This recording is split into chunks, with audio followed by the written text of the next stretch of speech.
At kami po ang PSITTI na ang case study po namin is Barangay Information System, which is transforming manual files to computerized system.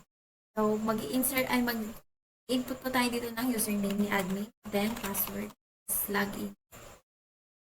Pagka-login po natin, makikita po natin yung barangay officials. Ayan po, na po na yung captain, kagawad, at yung skater. Makikita din po natin yung kanilang pangalan, contact number, address, yung simula po ng term nila, and yung pag-end ng. Pwede din po natin silang i-edit dito. Then, pwede din po natin i-end. Ililitaw din po na kung sure po bang i-end na yung contract term ni Jason Jonicio. Pwede rin po natin siyang sa dashboard po, makikita natin kung ilan yung total household, total resident, total clearance, total permit, and total blatter na nakapasok sa ating system. So, susunod po is Team Ace Allen Diaz. And ito po yung staff natin. Ang pwede lang pong maging staff sa atin is yung mga resident, matagal na po nating resident, which is yung na yun within 6 months and pataas. So, kunwari, meron po tayong, mag-add po tayo ng mga staff, which is yung, meron lang po siya dapat na minimum of 6 months na nakatira na sa lugar na yon. So, mag-select po tayo ng name. Lalabas po dyan sa name yung mga matagal na nakatira doon, and gagawa lang po tayo ng username niya which is Elena04. And pwede na po natin siyang i-add sa staff. So yung sa staff po natin, sila po yung helper lang sa barangay natin, ganun. Mga staff doon. And ngayon punta na po tayo sa zone leader. Po si Lloyd Michael Zingatan. So, dito naman po sa zone lead. Ito po yung leader na ina-assign po sa bawat purok ng barangay captain. Sila po yung bahala mag-announce kung ano po yung magaganap. Then, kapag may nagpa-census naman, sila po yung kumukuha ng mga information sa bawat mga bahay-bahay dun sa purok na naka-assign. Dito po ilalagay yung sa purok kung saan po sila in-assign. Then, po sa purok 5 ay wala po. Then, sa username naman, Roy.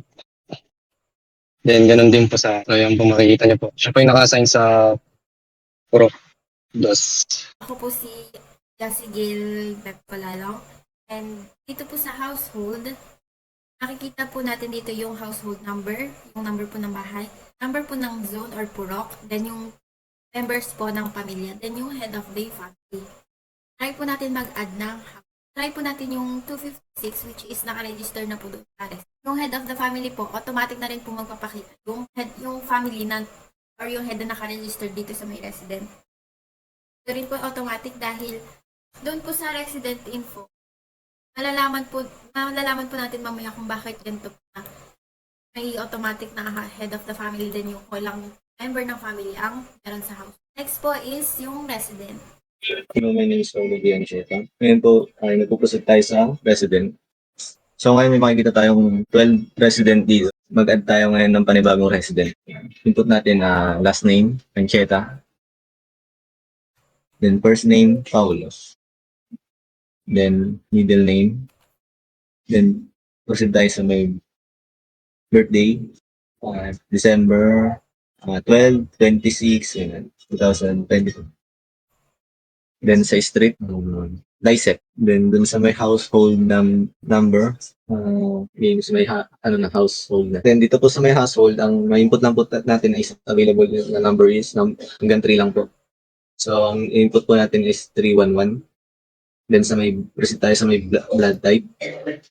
Blood type is positive O. And civil single. Then dun sa may location natin, undergrad. Dito sa may username na input tayo ng Paulo26. So input tayo dito sa username ng Paulo26. Then makikita natin dito yung available. Then proceed tayo sa sex. Syempre male and female lang naman yan. Syempre male. Then sa birthplace, sa Mocabsur. Then sa zone 3. Then proceed tayo sa former address. Galing ako sa Muñoz. Sa City of Muñoz. Then proceed tayo sa total household. 6 kami sa bahay namin. Ayan. Then monthly income natin is nasa 5,000. Siyempre, Filipino. Then sa land ownership, nakikitira lang tayo. So, tenant.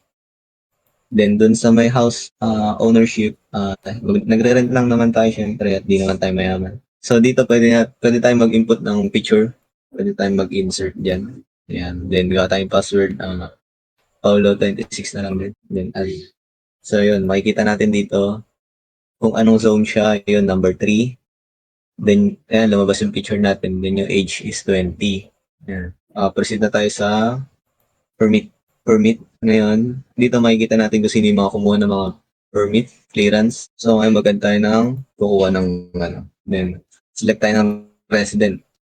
Dito makikita agad natin kung sino yung mga resident natin. So, example is yung kay Paulo. Then, yung business name na natin is Pau Babe Shop. Yan. Then, yung business address natin is Sumakabsur, Taisep Sumakabsur. Then dun sa may type of business natin, makikita natin dito lahat ng mga available na mga business. Lagay natin is Babe Shop. So our number naman, input lang tayo ng number 4545. OR number, dito yung makikita yung sa may resibo ng number. So input tayo ng number is 4545. Then yung amount is 500. Ayan, nakita natin yung input. And then proceed tayo sa blatter. Ayun, makita natin dito yung mga pinablatter. And ngayon, mag-add tayo, kunwari, papablatter tayo. Compliant, kunwari, si Royd, ayun, si nga pan Royd ay ninakawan. So, yun, lagyan natin pangalan ni Royd, tapos lalagyan natin address niya, which is, Water Lily Street. And then, complainee. Kung sino yung kino-complain niya, yung nagnakaw, yun, lagyan natin si, Alan Jexter. And then, ngayon, tayo sa may address, Lotus Street na lang. Then compliant is hindi niya ibibigay yung hindi niya binibigay yung hiniram niyang gamit. Ayun. So refusal to give the item na lang lagay mo or gamit. So yun. And then the status kung dito natin makikita kung solved na ba yun or hindi. Pwede natin siyang i-edit kung solved na ba yung kaso na yun, kung binalik na ba niya o hindi pa. So sa ngayon is unsolved pa rin yan. So yun ang lalagay natin. Sa age lalagay natin is 20. Jexter and contact number, maglagay na lang tayo kunwari ng 09090909.